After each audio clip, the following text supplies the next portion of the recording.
Good evening and welcome to the only scheduled debate between the U.S. Senate candidates in Indiana's Republican primary. This debate is presented by the Indiana Debate Commission and comes to you from the studios of WFYI TV in Indianapolis.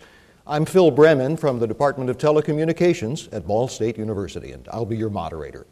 For the next hour, voters will ask the questions and Hoosiers all over the state will consider the answers from six-term U.S. Senator Richard Lugar and his challenger and fellow Republican, State Treasurer Richard Mourdock. Dozens of television and radio stations and websites are carrying this debate. The candidates drew lots for lectern position and the order in which they will answer. Immediately next to me is Richard Mourdock, and next to Mr. Mourdock is Richard Lugar. The candidates and their campaigns have agreed to the rules for tonight's debate. Here are the highlights.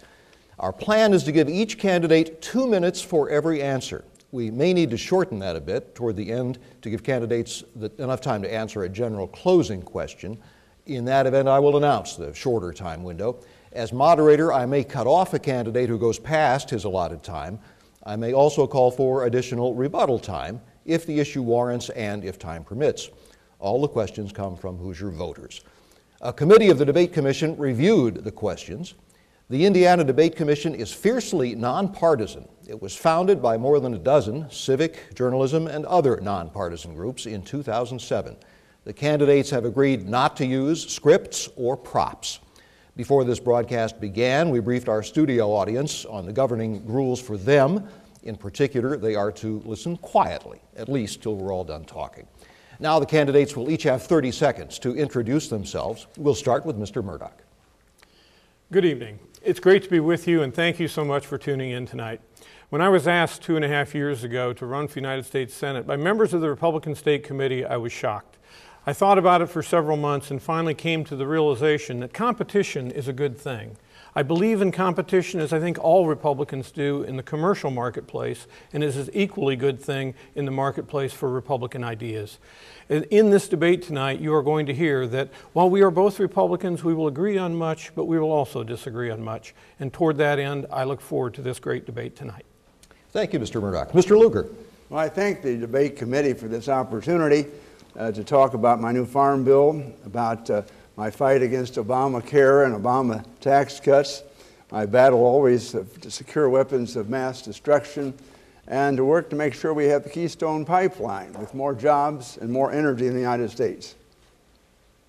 Thank you both, gentlemen. Now let's have just a word about the picture you're seeing. We're broadcasting tonight in the traditional screen format. That's to make this debate accessible to every TV station in Indiana. Some do not broadcast in widescreen or high definition. To borrow a line from TV's past, there is nothing wrong with your television set. The Indiana Debate Commission has divided up tonight's debate into 3 subject areas. All are directly related to the job of a United States Senator. We'll delve into foreign relations and various domestic issues. We'll begin, though, with jobs and the economy. In poll after poll, voters tell us that is still the #1 issue to them. So, to get us started tonight, let's go to our first voter. He is Robert Harton, a real estate agent from Indianapolis. Mr. Harton, what is your question?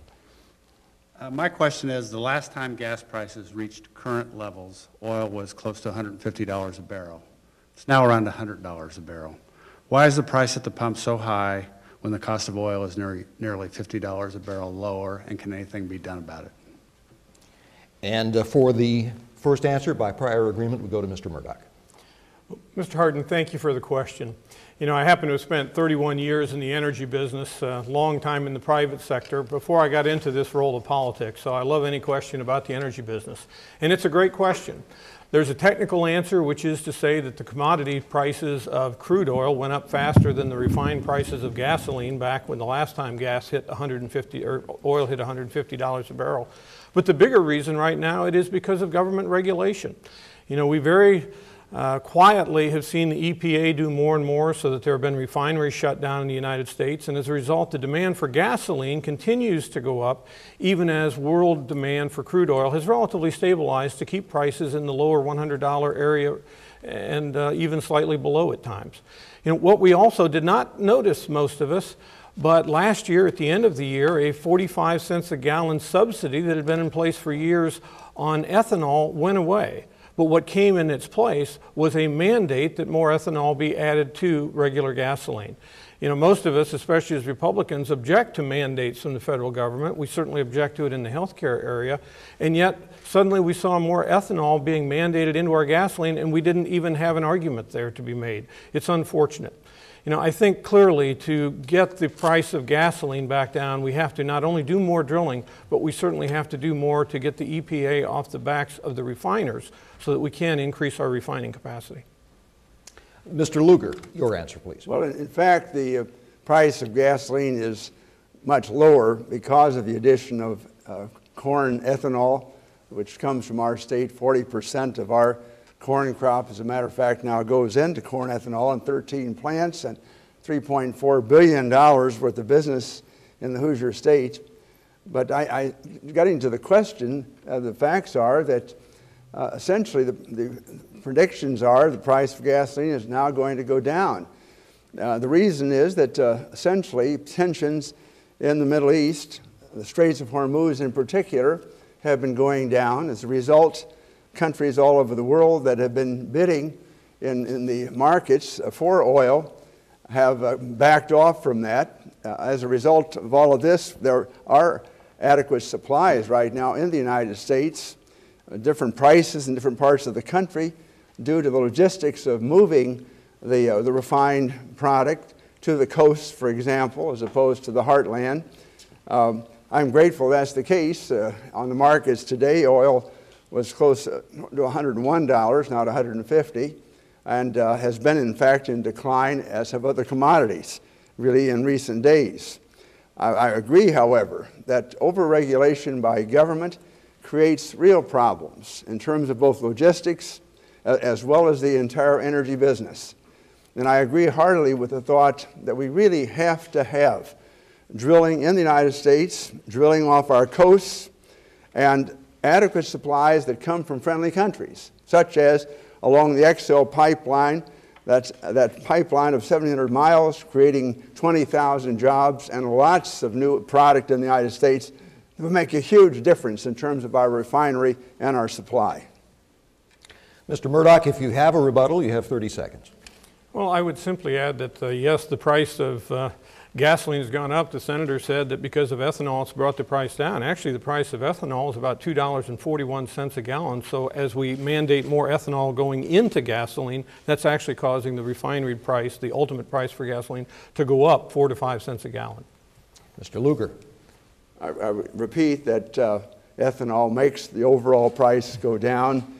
And furthermore, it's a Hoosier product with Hoosiers producing it on farms here that have meant higher values for corn and certainly higher land values in this state. I have the next question. I'll read it to you here. National polls tell us that voters' top concern this year is about the economy and job growth. Many of the questions submitted for consideration in this debate reflect this concern. Hoosier voters want to know, what would you do as a senator? What would you propose, and what should Congress do to boost the economy and increase the number of available jobs? Senator Lugar. Well, very clearly we get back immediately to over-regulation by the federal government. The amount of burden placed upon businesses that want to raise money from new capital sources, that want to, in fact, introduce new products. It's a very, very tough battle, something to get going as a new business, even as an old business. Overregulation is everywhere, and during the Obama administration, you almost have the feeling that folks in those bureaus feel it's now or never in terms of trying to control business. After all is said and done, however, businesses are beginning to thrive. Manufacturing is coming back, and now the problem is the gap between the jobs that are available and the abilities of the people who want to fill them. I applaud in this state in particular the work of Ivy Tech in bridging the gap between those who want the jobs and the companies who want to employ them. I've seen this at work at Cummins and Columbus, at the wonderful medical device plants near Warsaw, at Caterpillar in Lafayette. In each of these situations, these are companies hiring people. And fortunately, they have the foresight to be able to train people on the job as well as to work with Ivy Tech back at the laboratories and the classrooms. This is absolutely critical in terms of actually getting people into the jobs and getting the job done. And of course, fundamentally, our entire educational system in Indiana is the heart of the matter. Getting students prepared now in math and English and science, the so-called STEM courses, these are the things that are going to make a big difference in our competitive abilities as Hoosier businesses. Mr. Mourdock. Without a doubt, the most important thing we can do to start the economy rolling again is to roll back the size of government. You know, Senator Lugar has admitted that this regulatory environment is out of control, and it absolutely is. You know, we have to do several things as a nation, and we have to do them in a hurry. Number one, we have to reduce the immoral level of debt we are carrying in this country, because as we have to pay that interest, we're pulling money out of the economy that otherwise could be going back into businesses as new investment, creating new jobs, and bringing new products into line with 21st century demand. Second, we have to get the jackboot of federal regulations off the necks of small businesses. As I've traveled this state, that's all I hear is how people will design a plant, they'll get ready to go in manufacturing, they think they've met all the rules, and then the government changes the rules on them again. It is not fair to them, and it's causing more and more of them to leave our shores. That is a bad sign for America. You know, just a few weeks ago, for the first time in American history, it was reported the net inflow of investment capital to the United States went negative. That's a long sentence simply to say since the beginning of our country, there's been more money coming in to fund new businesses than going out. Now, for the first time, it's going out. We have to roll back the size of government. We have to be aggressive. We can't sit back if we're in the Congress and not maintain the oversight role that was meant for the Congress through our founding fathers. Congress has not done nearly enough. They will complain about the EPA, but they will not roll it back. They will complain about the overreach of regulators individually in industry after industry, from the banking community to the environmental, to the energy industry, to the healthcare industry, and yet they're not going forward. They're not expressing real oversight to roll those regulations back so we can get our economy rolling again. Rebuttal, Mr. Lugar. I would just add that those of us who are now serving each day try to do the rollbacks and the protests. And with the Obama administration, we have limited success, but even then, we can call for more hearings, for additional comments by voters from our state, and occasionally actually get some traction in the Congress to roll back some of the regulations. And Mr. Mourdock. I don't hear nearly enough of that except in campaign season. You know, to say that we're trying to roll back the Obama administration, I don't see enough Republicans doing that. And frankly, I'm more frustrated with Republicans today than I am Democrats, because I expect to disagree with Democrats, but I want to see Republicans out making the fight, going home, coming back to their districts, to their states, making the argument why we need to roll back government. Our next question is from a voter here in the studio. Brooke Storrs, a chemical industry engineer from Carmel. What is your question? Good evening, gentlemen. You both state that you are for cutting wasteful spending and balancing the budget. In this regard, please be as specific as you can about what you would do, particularly in the areas of taxation, defense spending, and entitlement spending. And the first answer goes to that would be, I lost my place, Mr. Mourdock. Yeah. Thank you, Ms. Storr, for the question. You know, we have to start rolling back the size of government, as I've said, and your question comes to the very heart of it. It is about the dollars. You know, during this 1 hour debate, this government will spend $167 million more than it takes in. That much more goes to our debt just during this hour. We have to begin rolling back those costs, I believe, throughout government. Is there waste out there? Certainly, and every administration talks about it, but they seem to do very little about it. You know, back in November, when the so-called super committee was arguing over whether or not they could find a way to cut $1.2 trillion, I put out a budget plan that I'm going to be the first to admit is pretty rudimentary. I don't have all the budget tools the Congressional Budget Office has, but I found ways to reduce $7.6 trillion over the next 10 years. Oh, that's been called draconian. I don't think so, because that 1.2% that government couldn't find a way to cut represents less than 3% of the planned spending over the next 10 years. The areas I would begin with, I would eliminate the Department of Energy, the Department of Education, the Department of Commerce, Housing and Urban Development. There are some constitutionally mandated duties, for instance, in the Commerce Department, that could otherwise be assigned, and certainly some of the nuclear regulatory features could go back to the Defense Department from which they originally came. We have to take a broad stance to go at the government, and let's not forget the biggest issue is out there is entitlements. We have to get a handle on that, and we have to start telling people they have a different set of expectations. I believe those who are over the age of 55, as in the Paul Ryan budget plan, those folks have made a promise with government, government has made a promise, we need to honor that promise. But for those who are younger, we need to start letting them know today there will be a different set of promises, a different expectation. It is immoral for the United States government to make promises it cannot keep, and unfortunately today we are doing that. Mr. Lugar, 2 minutes. Well, during the entirety of the Obama administration, there has been no budget in the federal government. It may be because the president's enthusiasm for passing other legislation took precedence over this. But fortunately, a large Republican majority came into the House of Representatives in the 2010 election. And this brought about the possibilities of Paul Ryan to become chairman of the Budget Committee in the House. And furthermore, to have the support of a majority of Republicans in the House to pass the Ryan plan. It was a remarkable plan. It called for about $6.4 trillion of spending cuts over the course of time, but certainly bent the curve back toward the balanced budget and toward responsible government. In the Senate, Senator Harry Reid, the Democratic leader, said, we've really got you Republicans now, because Ryan talks about Medicare. He's going to have Medicare the same for people 55 and over, but he's going to change it for 55 and under. And as a result of that, we're going to have a vote on that in the Senate, which we did. I voted for the Ryan plan, one of 40 Republicans who did so. 7 did not. All the Democrats voted against it. Whereupon our leader, Mitch McConnell, said, let's vote on the Obama budget. People looked at it quizzically. What in the world is that? But all Republicans voted against it. All Democrats voted against it. It lost 97-0 and cleared the deck of any budget for another year. Now, thank goodness, Ryan is back. Now, I commend him because he really has set forth in a scholarly way how the cuts can occur. He offers once again an opportunity for the Congress to act and for the public to react favorably to that. And I would just say simply that it is very important that we get a budget this year, despite Democratic opposition, and I'll continue to fight to do so. Mr. Mourdock, 30 seconds.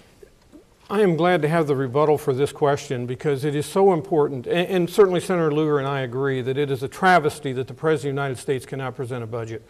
We do have a chance to grow this economy, and that has to be our goal. We have to be growing our GDP at least 3.5% a year. As horrible as our national debt is today at $15.4 trillion, we can pay that off, but we've got to be acting to reduce the size of government now so that we can grow the economy to generate the revenues to get that job done. And Mr. Lugar, 30 I just want seconds. to add another thought in response to the questioner, that we need to make sure that the so-called Bush tax cuts remain. The Democrats are pushing that until the post-election session. And beyond that, I believe in to cut corporate taxes so they're in line competitively with the rest of the world. That would be very important in getting new capital into this country and people, in fact, offering more jobs right now. Our next question moves us into the area of foreign affairs, and for that we turn to Gregory Smith, a physician who speaks to us from Greenwood. Please explain what steps you feel need to be done to stop nuclear weapon proliferation by both recognized countries and terrorist groups in the world. And the answer to that comes first from Senator Lugar. 2 minutes, please. Well, essentially, it's been my privilege for the last 20 years with the Non-Nuclear Cooperative Threat Reduction Act to first of all work with people in Russia to take warheads off of missiles, to get the missiles down, to fill up the silos, then to work through the weapons of mass destruction in the chemical and biological areas. Right now in Suchat in Siberia, we're destroying the nerve gas shells, tens of thousands each day, about halfway through that project. So about 5,000 warheads to go in Russia. But beyond that, we have gotten all of the nuclear out of Belarus, out of Ukraine, out of Kazakhstan. And very importantly now, I was on a mission to Africa, at the behest of the Secretary of Defense, to work with Kenya and Uganda to fortify those places where dangerous pathogens were being used in laboratories to try to get some inoculations against potential plagues. Al-Shabaab or Al-Qaeda could have scooped it up, but we were working with those governments and the officials that I know there to try to bring security there so that it doesn't come to the United States. Now, in addition to that, we have a very strong foreign policy position with regard to sanctions on Iran. We are working very hard right now to get negotiations again with North Korea. We're trying to work with the Pakistanis so there is security for their weapons, because India and Pakistan both have weapons, and the difficulties there are obvious. In short, all over the world, there are problems. And I work with my former colleague Sam Nunn in the Nuclear Threat Initiative with representatives of many countries to make certain that all of us are alert to those possibilities and that we are doing the things properly in our Department of Defense, Department of Energy, and elsewhere that are required really to bring about maximum security for Americans in the world. Mr. Mourdock, 2 minutes. I mentioned at the beginning of my opening statement that when I was asked by Republican county and state committee members to run for this office, I was somewhat surprised. And one reason why is because all of us have great respect for Senator Lugar's time with the Foreign Relations Committee, and especially in this particular area. Certainly, as State Treasurer of Indiana, I don't have nearly the access to the in-depth information the Senator has. But we do have to understand that what has been going on as a result of Nunn-Lugar, while it's been very helpful, we're also sending in money into Russia and the nations of the old Soviet Union. And today, that money, some of it, money being fungible, is going from Russia to Syria. And Syria has been helping Iran. And Iran is developing nuclear weapons. You know, there is a proliferation problem. There is a greater problem than simply trying to come back from where we were with the nations of the old Soviet Union. You know, the first thing we have to do to be effective in this area is to be a nation that leads, not trying to lead from behind, as the Obama administration is doing today on so many issues. If we want to have a place at the world's table, when there are so many rogue states out there that are trying to get nuclear weapons, and when we see Iran and when we see Pakistan with those weapons, we have to understand we cannot withdraw from the world. We have to deal, as Ronald Reagan used to say, from a position of strength. And yes, we must be verifying what's out there, and we need to do more to bring those weapons under control. You know, it's been sad, I think, that the sanctions that have been out that Senator Kyle has tried to bring forward to have unilateral sanctions of the United States government against Iran, Syria, and North Korea is something that Senator Lugar, the last I knew, was still opposing. He wanted to do that through the UN. I think there are times we need to act unilaterally to put the pressure on those nations to make sure they understand we care about world peace and we don't want to see those nations develop nuclear arms. Rebuttal, Mr. Lugar. Let me just quickly say I thoroughly work every day with John Kyle, and he's a good partner with regard to all of this. The United States has sanctions. We are the ones that are guiding the Iran problem with regard to the central bank, as well as our European allies coming into it. The real problem is to make sure that we get the Russians aboard, that we get the Chinese aboard, that we get others aboard who right now are undercutting those efforts. And that's going to require some very strong diplomacy. And Mr. Mourdock, 30 seconds. Well, that's right. The Russians and the Chinese are undercutting us. Certainly, we're hearing from even nations like Vietnam and the Philippines now looking for more support from us because they see China's influence growing. This, too, is why we need to be moving forward in the world and not leading from behind as the Obama administration's been doing. Next question, also Foreign Affairs. The Commission has asked me to read this. America has been at war now for more than 10 years because of our involvement in Iraq and Afghanistan. Given that we have a plan for leaving Afghanistan, is it time to further decrease our overall military presence abroad beyond that? Or are there other areas of the world where our military presence is needed now or might be needed in the near future? Mr. Mourdock. Well, to the first part of that question regarding what's happening in certainly Iraq and Afghanistan, there was, I believe, an inexcusable foreign policy failure in our withdrawal from Iraq. You know, we put into Iraq, winning the freedom for that country, hundreds of billions of dollars, over 4,400 American lives, treasure, and even more something important than treasure, obviously, those American lives. And yet when we withdrew, we did not even maintain for ourselves, not as a conquering nation, but we did not maintain for ourselves any type of airspace use or any types of bases in a very volatile part of the world. I think, again, this is a matter of oversight that the Foreign Relations Committee should have been insisting from the Obama administration that they put in place. In Afghanistan, I know people are tired of having our troops there. I have 2 family members there tonight. We cannot, however, just turn tail and run. If we send that message in that part of the world, the Haqqani network from Pakistan is going to come in. It's going to become a more dangerous place. And as we said in our last question, Pakistan already has nuclear weapons. We cannot lead from behind. The United States must define its role. I appreciate with what's been happening in Syria, Senator McCain and Senator Lieberman trying to, again, get the Obama administration to move forward to bring some sense of peace in Syria, again, a vital area of the world. Mr. Lugar. I think it's important to say that our strategy as a country is undergoing a turn which is an important one. First of all, we are going to maintain our troops in Afghanistan to try to secure those areas with the help of Afghans that are going to have to finally secure their own territory. But we are not going to be able to maintain troops on the ground and all the logistic support of that indefinitely. And so as a result, it is very likely that we are going to use covert means. We're going to use the ability to send rockets into particular areas to knock out the Al-Qaeda or the Taliban, as the case may be. That in essence, we're going to use intelligence resources more skillfully, because the problem of Al-Qaeda is not simply that now in Afghanistan or even in Iraq in the past, but in African countries and really throughout the Middle East. We are therefore fortifying our Asian allies, Marines into Australia presently, try to take a look at the South China Sea and the whole picture. It's a very vigorous effort, and it's one that's going to require a very great deal of thoughtful consideration by the Congress as well as the administration. But I would say simply that the logistic support of our people in Afghanistan is difficult given the Pakistani opposition. It was impossible ultimately to get support into Iraq in the amounts that we used to, given other countries around. So we're going to have to devise other strategies.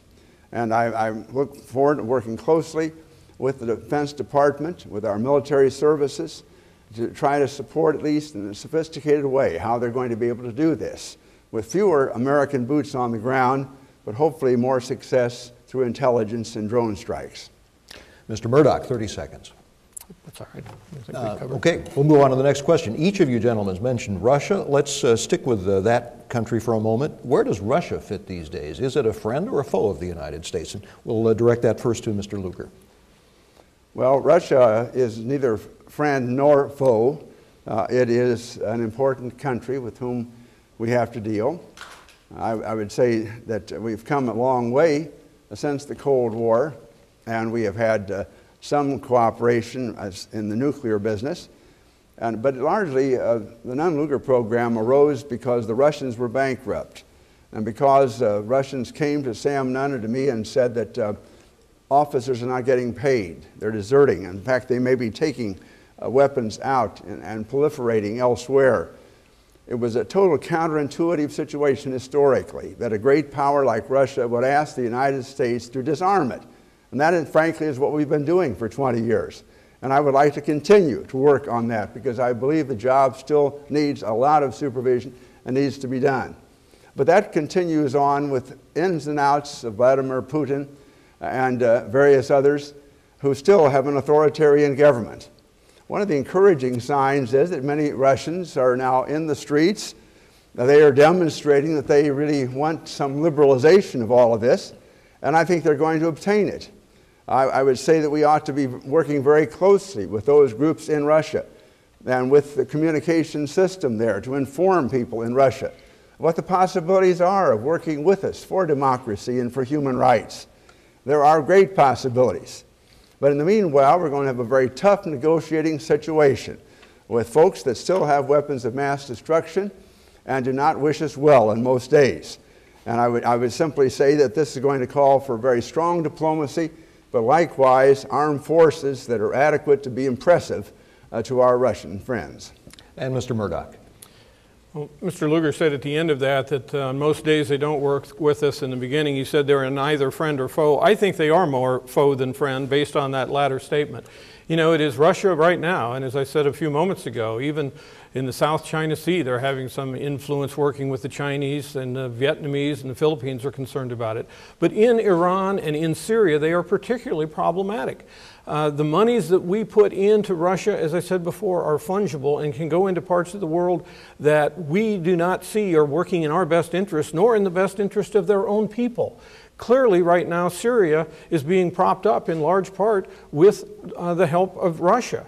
You know, when the START Treaty was signed a year and a half ago, you know, there was this sense of there was a new era with the Russians. But again, the ins and outs and back ins again of Vladimir Putin, I think, make that a very questionable position.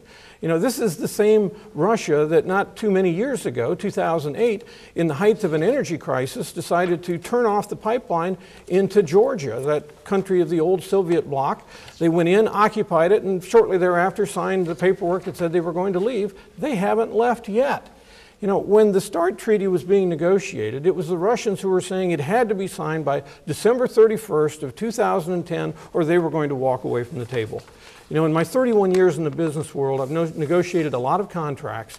Anytime someone on the other side of the table says it's got to be done by that date, it's always a better deal for them than it is for us. I think we are looking ahead. We're going to see some more troubling times with Russia. Again, we have to be a strong nation. We cannot withdraw from the world. We've got to quit leading from behind. The Senate Foreign Relations Committee has got to present more oversight to an administration should the Obama administration continue past 2013.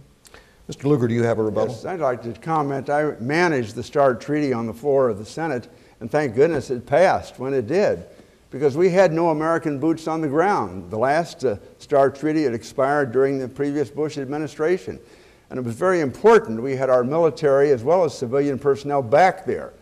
I'd like to correct the impression that somehow we're sending money to Russia that is fungible, that goes somewhere else. That's not the case. We have full control over what we're doing in disarming the Russians there, and we need to maintain that. Yes, go ahead, please. 30 seconds, Mr. Mourdock. The very definition of fungible means money can go into account, it can go other places, and it offsets money from one account into another. All money is fungible. That's a fact of economics. To the broader point of what the START Treaty was about, you know, one of the things the Obama administration did to help win Republican votes was to say if they would vote for it, there would be more money spent to upgrade our nuclear weapons system, and in fact, the Obama administration has reneged on that. We're turning to other domestic issues now, and here in the studio, our next question comes from John Pardee, a retired accountant from Indianapolis. Mr. Pardee, what's your question? Do you believe that reform of Medicare and Medicaid is necessary for future deficit reduction? And if you do, how would you propose to do it? And I believe that question goes first to Mr. Mourdock. Thank you for the question, a great one.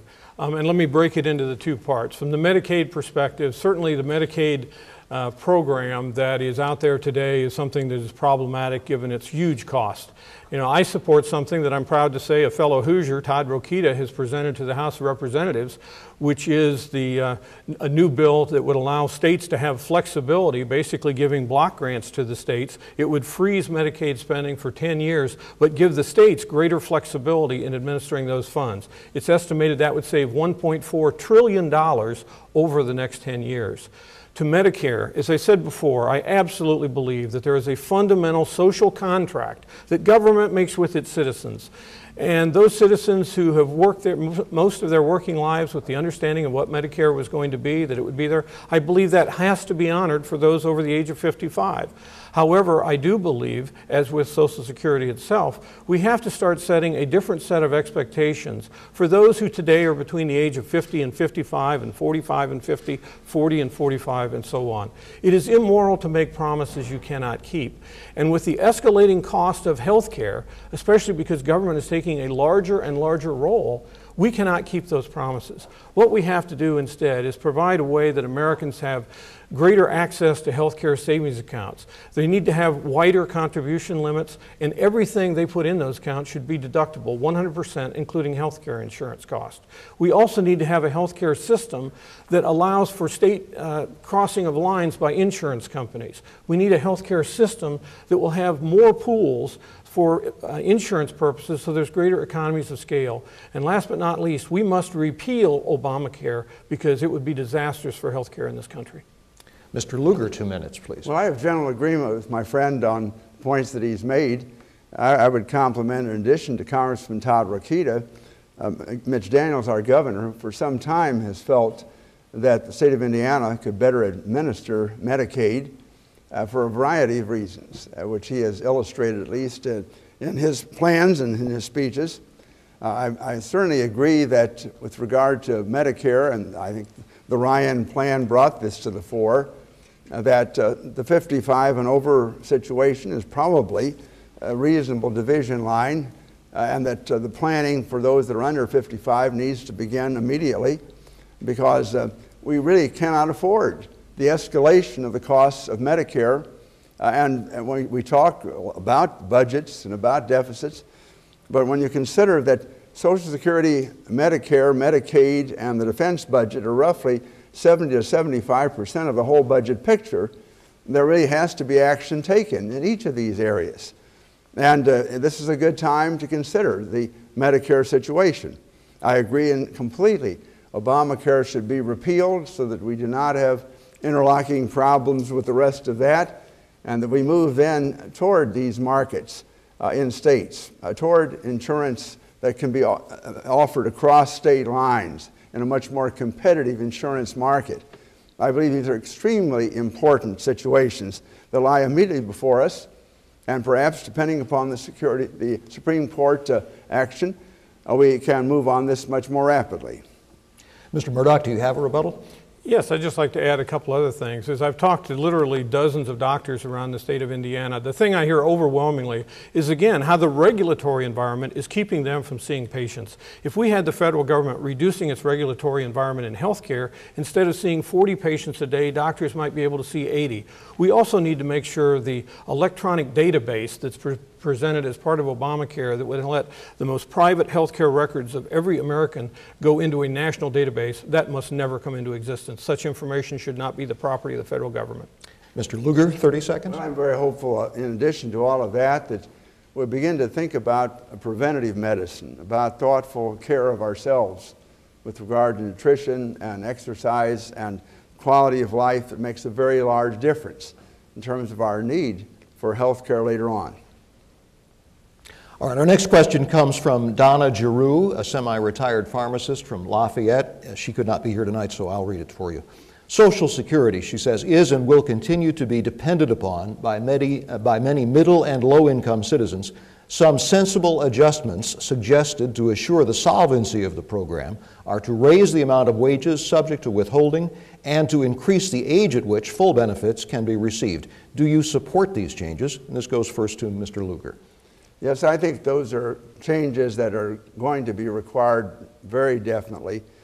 And the question is how rapidly to escalate the situation. Various plans that I've seen that try to work through this in actuarial tables would suggest that we ought to move to increase the amount beyond $110,000 of wages on which Social Security is now figured. But to do so incrementally in various ways so that this is not a great shock to those that are above $110,000. At the same time, we really are going to have to think through how we change the age of retirement situation for Social Security. Many suggest maybe a few days or weeks of each year over the course of time so that this does not move rapidly and thus upset plans of people abnormally. But any movement of either the coverage levels or the age of retirement or other aspects will have huge impact with regard to a very, very large part of our federal budget. And the need to do this is apparent. It was apparent back in about 1983. I was among those debating that issue on that occasion. And we did, I believe, save Social Security at that stage. And there were changes made then that were controversial because they always are if you touch Social Security in whatever way. But it does need to happen. And so while we're thinking about Medicare reform, we need to think about Social Security reform. And as we've already expressed in this debate, Medicaid reform. These are huge parts of the so-called entitlement picture that make a big difference in balancing the budget and moving from the trillions of debt that we now have. Mr. Mourdock.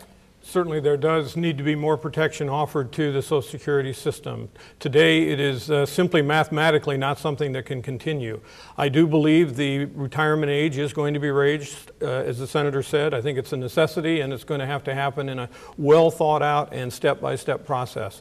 As I said before, we need to start letting younger people know that they have a different set of promises, and I think we need to provide them with a different set of promises, the understanding that they also have an obligation to save for themselves. You know, when Social Security began, it was not meant at all to be that system upon which a person would totally base their retirement. Back when it started, for every one person getting a benefit, there were 66 people paying in. Now it's basically about 2 to 1. We have to set up both tax systems and a Social Security system that allow people to have more incentives to save on their own as an option if they choose to do that. You know, traditionally the markets of investing have done far better than what Social Security has brought back. But again, that should be something people get to decide upon as their own choice. I again want to say though, Social Security is something that needs to be protected, not just in the sense of what we do with the mathematical function to make sure enough money's coming in that they'll be there in the end, but we need also to make sure that the Congress isn't constantly pulling money out of Social Security for other things. 30 seconds for rebuttal, Mr. Lugar. Well, I certainly agree about pulling the money out for other things, and that does occur all of the time, and it's really unconscionable. But at the same time, it just seems to me important to rejoice in the fact that Americans are, by and large, growing older. That the actuarial tables have changed from Americans dying on average of 65 during the New Deal days to closer to 85 presently. And that really requires some very thoughtful work with regard to Medicare, Medicaid, and Social Security. And Mr. Mourdock, 30 seconds. Well, as I mentioned, we need to protect Social Security, and there were at least 2 votes in the not too distant past when Mr. Lugar went the other way. There were 2 calls to have some benefits from Social Security go to people who were actually in the country illegally. I would have voted the opposite way in those votes. I would not have accepted those votes. That's exactly the kind of protection I think we need to provide for that fund for our older citizens. Next. I would say that that's unfair. I did not have votes for illegal Social Security payments to persons. All right, now, next question. Each of you professes to be a political conservative, yet you disagree on many specific issues. How do each of you define what it is to be a conservative, and how would that affect your role as a United States Senator from Indiana in the next 6-year term? This goes first to Mr. Mourdock. That is a great question, and to the former point, we'll be glad to provide those roll call vote numbers. I see myself as a conservative, meaning I believe in the Founding Fathers principle that the federal government needs to be restricted and limited. You know, we have grown to the point with our government today that I don't think our Founding Fathers would even begin to recognize this country for what they designed it to be. They expected to have a federalist system where there would be more power in the states and less power in the federal government. And yet, as every day goes by, we see more and more of a regulatory environment created that supports Washington, D.C., that indeed becomes the real purpose of our federal government, and I think it's way overstated.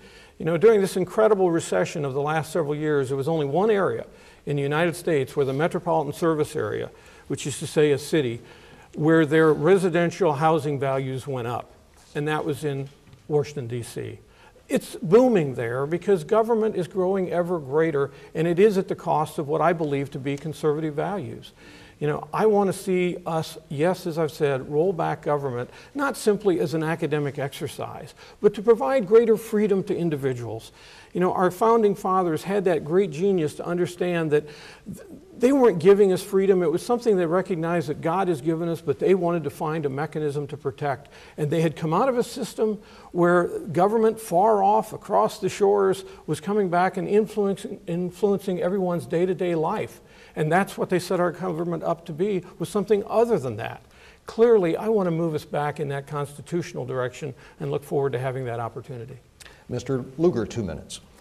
Well, fortunately, I already have that opportunity, and my voting record, as shown by the National Chamber of Commerce, the NFIB, the Federation of Independent Business, National Association of Manufacturers, other business groups, over the lifetime situation is well past 90% with trophies each year for a conservative voting record during 35 years, not prospectively. I would just say it's not by chance. I've come from a situation which I volunteered to serve in the United States Navy because I believed in the strength of America that came from that kind of service.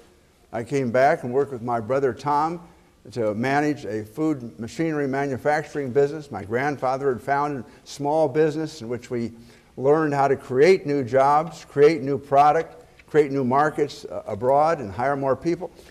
We are farmers. I've been managing our family farm for over 50 years, thinking about corn and soybean prices about every day, trying to think through how we could get greater yields on that land, as farmers all over Indiana have been doing. These are conservative elements of my life, and they're expressed in my votes. And the work that we have been doing, both in the economy as well as in foreign policy, to bring security for America. So I appreciate the question because it's very important. We understand conservative values. Edmund Burke, the great English philosopher, onward in terms of limited government, constitutional government. But finally, some of us actually have to vote for these principles. And I look forward to those opportunities each day. Gentlemen, in your 30-second rebuttals, I wonder if you might clarify something for me. I believe what I've been hearing from you is exclusively small government and low taxation conservatism. I haven't heard you mention social conservatism. Mr. Mourdock. Sure. Be glad to clarify. I am certainly a social conservative. I believe in, that life begins at conception. I've been endorsed by the Indiana Right to Life PAC, and I'm honored to have that. I believe a person's individual faith is very important to them, and not only how they work, whether they're in government or not, but especially for those of us who are in government. Lastly, I'd just like to go back to the purpose of government.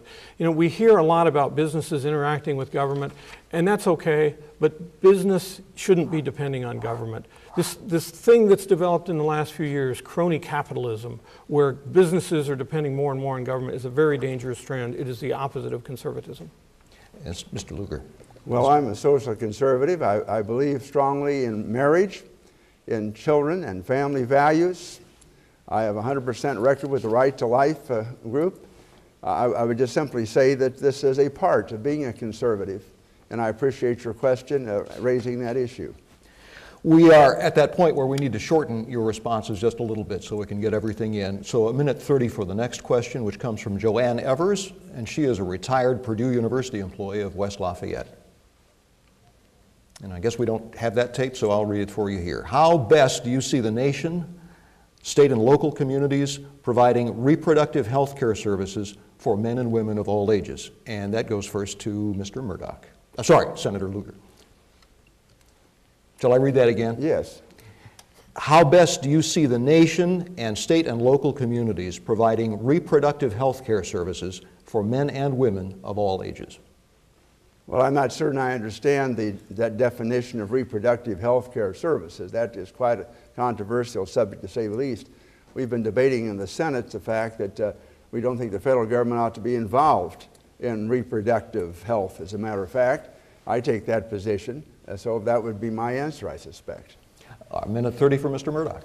I think I'll do a ditto. I agree totally. That's not an area where the federal government should be involved. I think that those things need to be a part, number one, of individual responsibility, and number two, individual initiative in dealing with your personal physician and doctor. Let me go back to foreign affairs for a second. You both were in such agreement on this matter that we have a little more time than we banked on.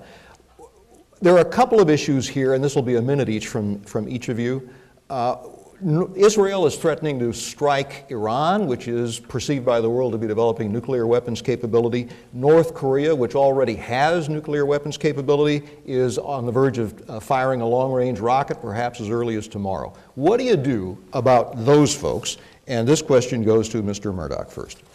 Well, to the first part of your question regarding Israel, I think we have a fundamental pact with the State of Israel that we must honor. They are one of not only our great allies in the world, they are certainly our most important ally in the Middle East. And the fact that they are talking of attacking Iran and trying to put an end to that nuclear development is a matter of self-defense for them. You know, I certainly want to see us stand with Israel. As I said before, I want to see more and more sanctions going against Iran and those nations who would thereby support Iran, and believe that that's our best way of rolling back that threat. The only thing we can hope for as Iran continues on this course is to see that government change. The Obama administration sat on its hands when the so-called Green Revolution started about 1.5 years ago and didn't get involved. And we had a chance to see, I think, a more friendly nation come up and to see Ahmadinejad replaced. But they sat on their hands. Again, we led from behind, and that is the wrong policy. 1 minute, Mr. Lugar. I had the privilege of seeing Benjamin Netanyahu 3 weeks ago when he came to Washington and discussing very frankly Israel's situation and ours. The Israeli aircraft, if they go to Iran, will depend upon refueling midway as they get there and refueling on the way back. By whom? Us, essentially. So this has to be a joint effort in which we understand the issue. He understands very thoroughly the sanctions being placed on the central bank, on the economy of Iran, preparing to work with us on that. But I agree with my friend that we really have to respect the fact that our alliance with Israel, the state of Israel, is at stake at this point, and that will be critical in terms of final judgments on this issue. On the Korean business, we really are at a point in which we're trying once again to get the Chinese involved, quite apart from the South Koreans. It's critical that we have some success there, but there is no stopping for the moment the Korean shot, except for missile control, which we hope we can exercise in Japan on the way out. And finally, we're down to 1 minute, no rebuttals at this point. Our last question comes from a guest here in the studio, a voter named Terry Shoemaker. He's a clergyman and educator from Indianapolis. Mr. Shoemaker. How do you plan to represent the interests of the citizens of Indiana and be a contributing political leader on domestic issues and a voice for the state and national interest in global politics? That goes first to Mr. Lugar. Well, for many years, I've attempted to do all of the above in response to your very good question. By the way, I should have told you you have 2 minutes for this. We're back to 2, but no rebuttal. We have opportunities each day, as a matter of fact, to think through very carefully with our colleagues domestic politics in the sense of national politics, Hoosier politics, local politics, but likewise the implications of that come from the fact that we are leaders in the world, the only country that has a fleet that is able to keep the high seas open for everybody to have trade, the only country that can send troops anywhere in the world. We have to pick up our allies, really, and transport them to help us in Afghanistan, for example. And yet we want the seas open. We want allies because we are a country that trades back and forth with other countries. Much of the dynamics of our genius comes in being able to export our ideas and likewise to bring people to the United States that have new ideas to reinforce all of the vigor that we have here.